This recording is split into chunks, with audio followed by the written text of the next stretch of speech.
હાલો જય માતાજી. આજે વાલોડ પાપડી કે જે આપણે કાઠિયાવાડી શાક ત્યાં જે હું સરસ મજાનું બનાવું છું, તો એની અંદર સામગ્રીની અંદર આપણે બે નાની નાની ડુંગળી સુધારીશું, પછી બે નાના ટમેટા સુધાર્યા છે, પછી થોડીક લીલા ધાણા આપણે સુધાર્યા છે. હવે આ બધી વસ્તુ આપણે હું તમને શાક બનાવી અને બતાવું છું. આ શાક બહુ સરસ થાય છે અને આ શાક ભાત હારે ખાવાથી બહુ એનો ટેસ્ટ આવે છે. તો આ શાક મારું પ્રખ્યાત છે.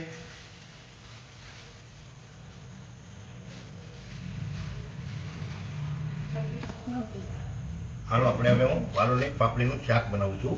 પહેલાં આપણે પોણો કિલો વાલોડ લઈએ, એને ફોલી એના દાણા તૈયાર કરી દીધા, દાણા ધોઈ તૈયાર રાખ્યા છે. હવે એક કુકર લઉં છું અને આ કુકરની અંદર 3 પાવડા તેલ લઉં છું.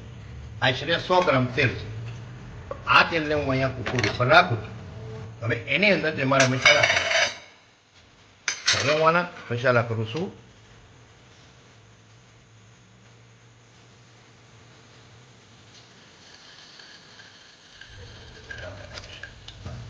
હાલો હવે આપણું તેલ ગરમ થઈ ગયું છે, તો તેલની અંદર આપણે નાની નાની 2 ચમચી રાઈ નાખવાની. રાઈ તતડી જાય એટલે એની માટે થોડું આપણે જીરું નાખવાનું છે.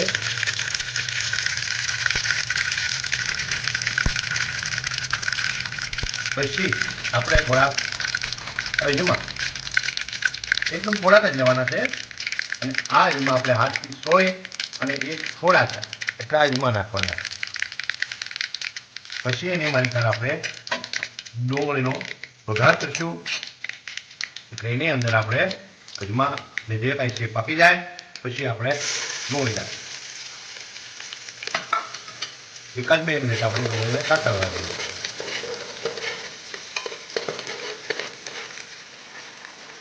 થોડા કાપેલા ટમેટા નાખી દઈએ અને આ ટમેટાને થોડુંક એમ સાતળવા દઈએ.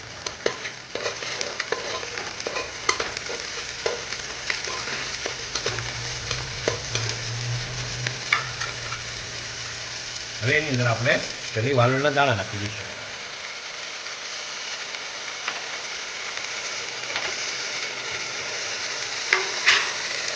થોડી વાર માટે આપણે હલાવી દઈશું.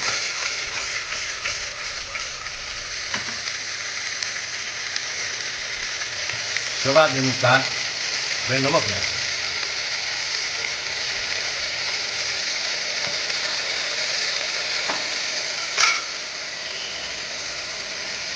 થોડીક આપણે હળદર નાખવાની, થોડું આપણે ધાણા જીરું નાખીએ, થોડીક આપણે હિંગ નાખવાની છે.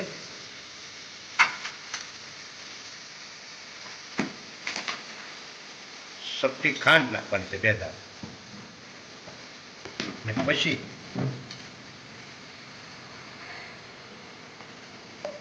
લસણ વાળું મરચું એટલે કે જે આપણે ચટણી બનાવી તે નાખવાનું છે. અને અમે તો થોડું તીખું ખાઈએ, પણ સ્વાદ અનુસાર તમે બનાવી શકો છો. પછી એને ચમચાથી મિક્સ કરવાનું.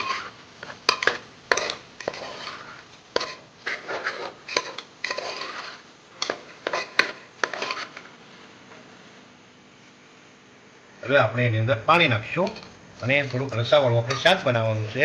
અને આ શાક ભાતની હારે બહુ મસ્ત લાગે છે.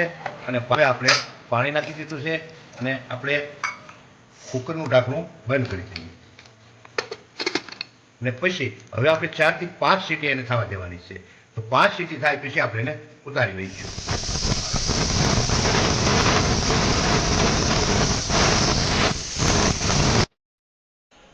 5 સીટી વગાડી અને આપણે આ કુકરને નીચે મૂકીએ અને હવે 5 મિનિટમાં એની હવાઈ પણ નીકળી ગઈ છે.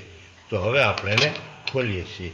તો આપણું શાક, એની અંદર પહેલાં આપણે થોડા લીલા ધાણા નાખી દઈએ.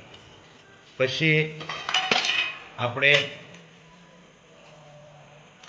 જે ખાંડેલું જીરું છે, શેકી અને ખાંડેલું છે, એ થોડુંક આપણે પહેલાં એની અંદર નાખીએ.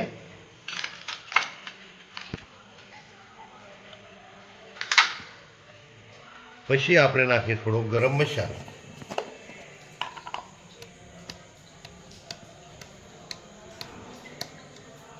ગમે તે ગરમ મસાલો હોય તમે નાખી શકો છો.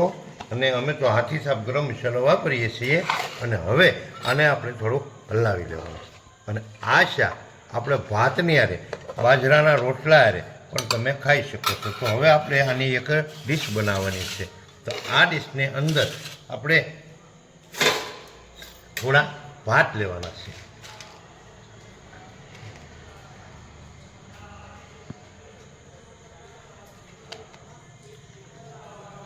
આપણે જે આ ભાત છે સાદું બાસમતી ચોખા લીધા છે. મસ્ત છૂટા છૂટા ભાત છે. અને આપણને આ શાકની હારે ભાત ખાવાનું બહુ મજા આવે છે. તો આ ભાત લીધા છે. અને ભાતની સાથે તમે આ જે શાક બનાવ્યું છે એ તમે જુઓ. તો આ શાક છે આપણે આ ડીશની અંદર લેવાનું છે. અને તમે બાજરાના રોટલા સાથે ખાઈ શકો છો.